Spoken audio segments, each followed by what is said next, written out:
Hi. Hi.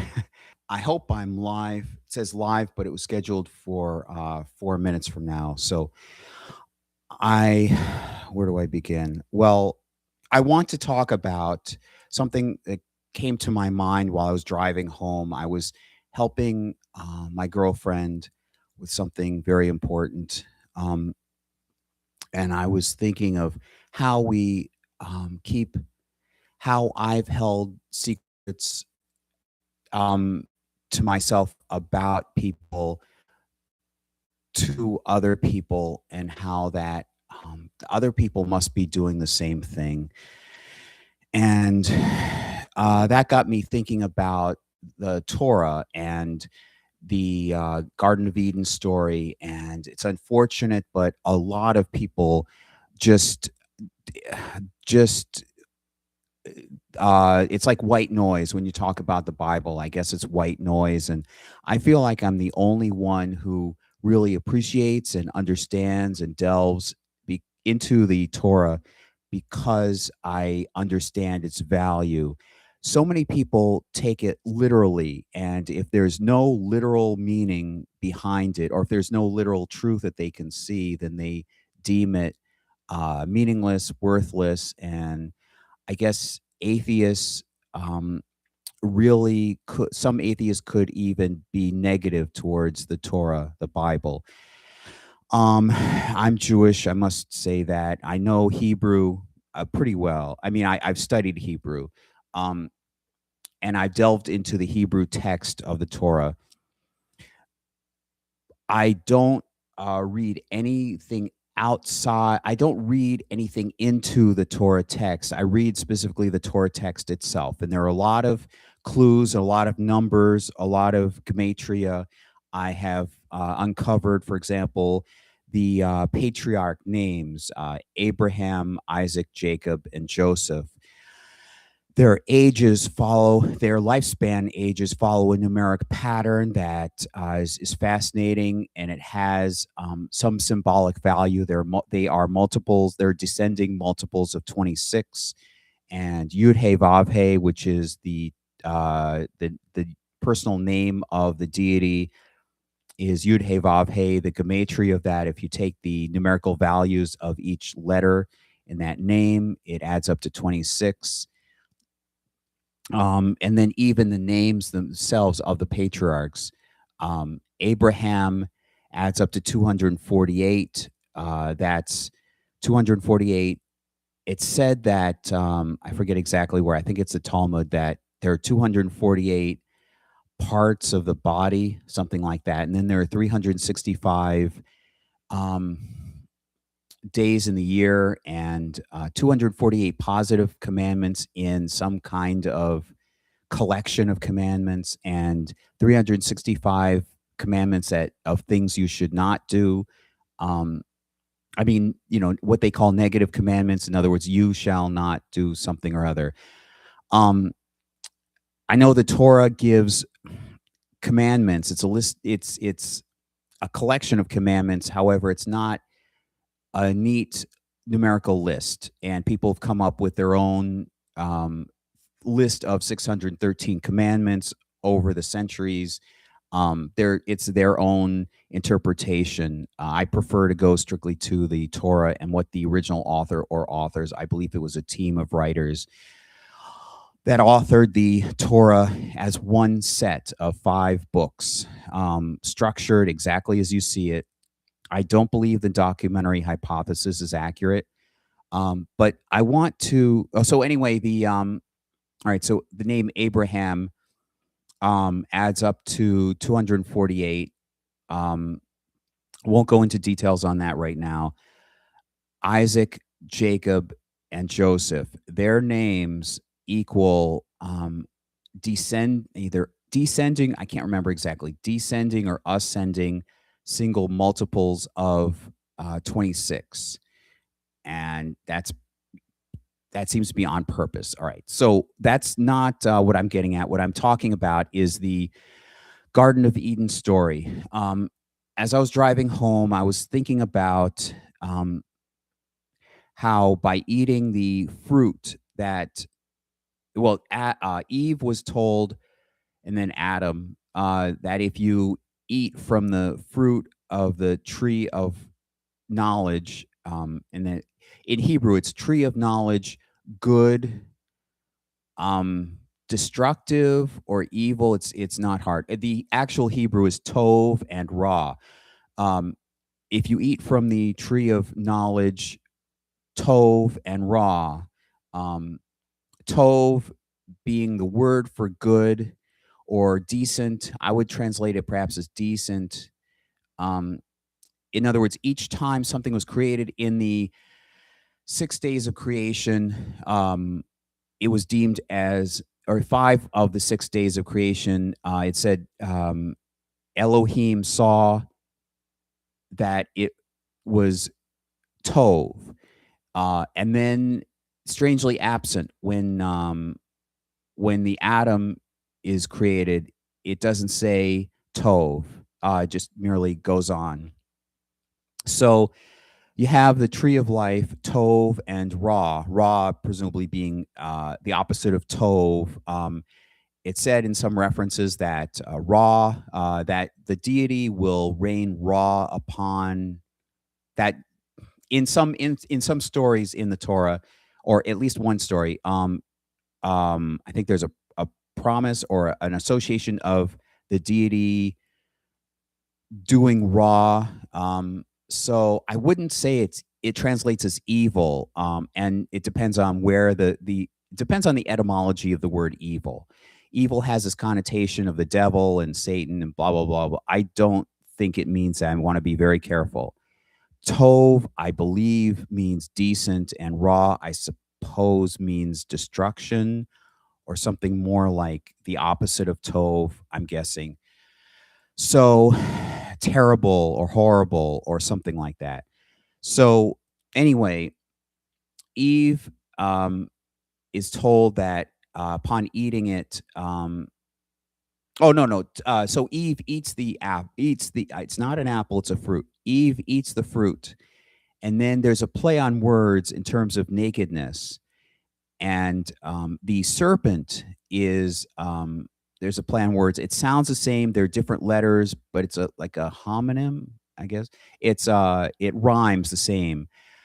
The term for slippery is applied to the snake. It sounds the same as the word for naked, and I think that's intentional.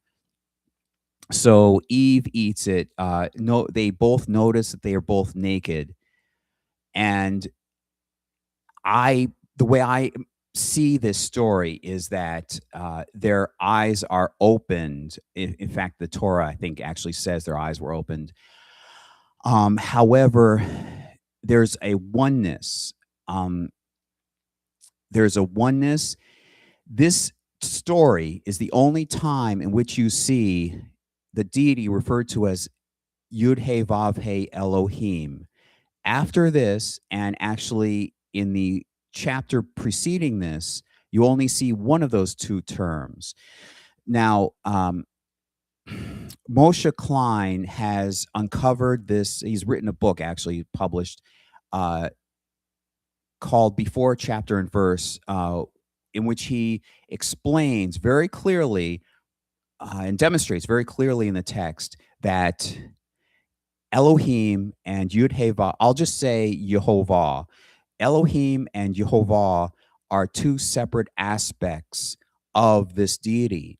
And Elohim seems to be connected with the human aspect of the universe, and Jehovah seems to be connected with up high in the heavens, connected with the mind, and concerned with ethics. Um, at least the ethics presented in the commandments and so forth. Um, and the mind and decision making and so forth. So this story, Yud He Vav He Elo, is the only part of the Torah that has Yud He Vav, Yehovah Elohim. Um, so they both eat the fruit, and I see that as being when there's a separation, when things are not united. Um, in fact, very soon there's a story in which the language, it's a Tower of Babel story, which the language is scattered, and so the people split apart. And I believe this relates to that too, or is akin to the idea of splitting apart, where it's not oneness anymore. This is what I'm getting at. It's not oneness anymore. They can't perceive things as unified, as one. And I think this relates also to I think it's Zechariah or Zechariah in Hebrew. Um, I think that's the book where it says, um, "One day your name shall be one." That may relate to this. Your name, meaning the deity's name, will be again one. Um, I think it's a split, and I think as you read the rest of it, Elohim is typically translated in English Bibles as God, and Jehovah is translated into or translated is where it says Jehovah in the Hebrew. It says the Lord, which means nothing, has nothing whatsoever to do with the meaning of Jehovah. Jehovah means something more like being or existing, and it relates to the name Eve, or Chava. Chava actually is the Hebrew name Chava. Um, so it said that in the text that there was a connection between Eve and Adam, and that they put their put fig leaf. I think it's actually fig leaves. They put leaves. They cover up that connection, and um, so there's an implication that they were unified, or at least it reinforces the theme of them being unified, of everything being unified. And I'm wondering how that relates to um, Jehovah Elohim's warning that um, that when you eat from the fruit, you will die. Um, I also recall earlier the Adam. I think it's Jehovah that says that it's not Elohim. Elohim is in the first chapter. Jehovah creates. Jehovah creates the Adam and says his mind is filled with raw continually. His If that's the same part, I know specifically the phrase I'm talking about is um, his something like his soul will not stay within. I will make his years, or his years will be 120. So I'm wondering how that relates to the lifespans of the forthcoming generations, Adam, Seth, Enos, and so forth, ending up with Noah. But I principally I wanted to make this video about how there is value in the Torah. There is deeper meaning, and people don't bother to. First of all, they don't appreciate this, that the Torah has meaning, has philosophical significance. I also wanted to talk about something else. That I said that first of all. Second of all, they don't look in deeper and learn about these things. And I'm afraid that when they, or I'm concerned at least, that when people tell them, not enough people know about this. It's why I want to make my documentary. When they see these different things, that they will be open-minded enough, using the term open-minded enough, eyes open-minded enough, to take it to heart and think about it. Um, in the Hebrew, when it says heart, it often refers to the what we would call the mind. Um, so I'm making this documentary to explain all these things, and unfortunately, I lost my job today. It was a I wasn't receiving that much in wages, but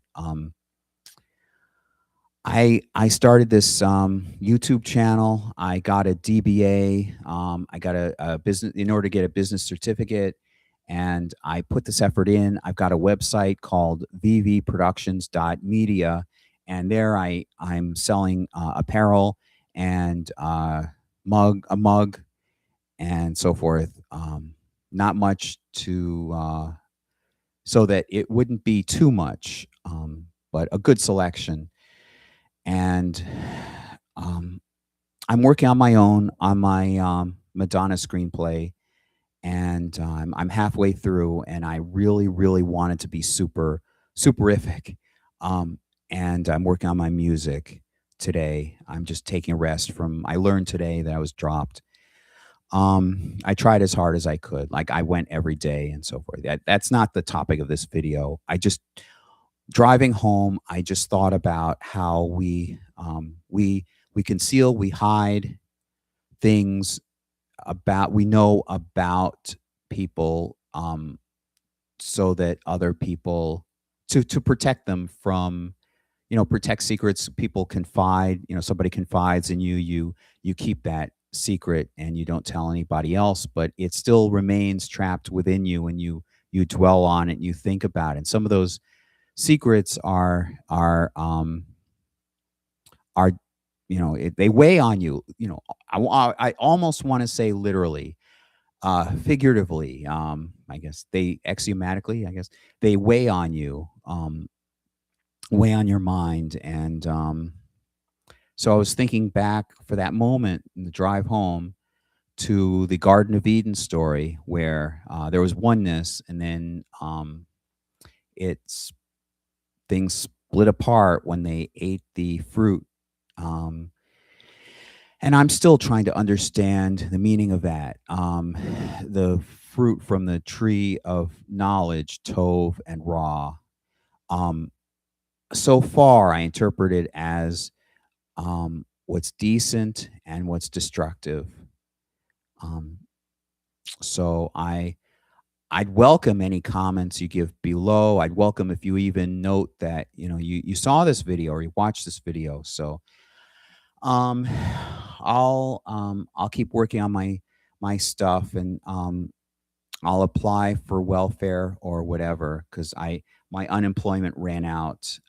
And of course, it's weird. I'm saying these secrets about myself to the public, whoever's watching, on a topic about keeping secrets. But anyway, all right. Hope you have a good weekend, a good day. Thanks. Bye.